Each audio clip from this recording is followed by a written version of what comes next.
L'une de nos équipes est actuellement en route vers Tripoli et vous allez découvrir les dégâts provoqués par les bombardements sur les installations du régime.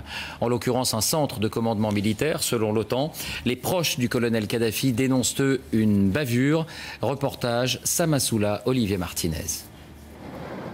Sur la route de Tripoli, des milliers de voitures sont abandonnées sur le bas-côté. L'essence se fait rare dans la Libye contrôlée par le colonel Kadhafi. À 70 km de la capitale, nos accompagnateurs nous conduisent sur un site bombardé par l'OTAN. Manifestement, notre arrivée n'est pas une surprise. Slogans et insultes contre le président français fusent.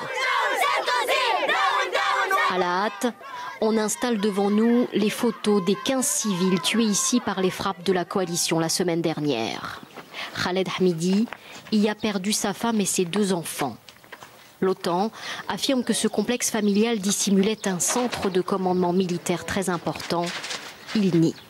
Pourquoi l'OTAN a frappé? Parce qu'il y a ici 18 paraboles satellites.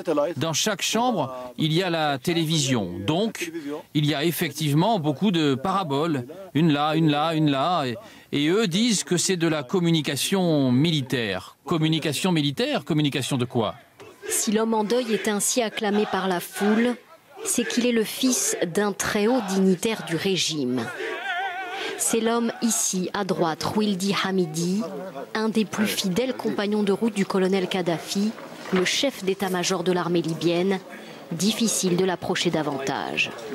Ses citoyens et ses chefs de tribu arrivent de partout pour présenter leurs condoléances au clan.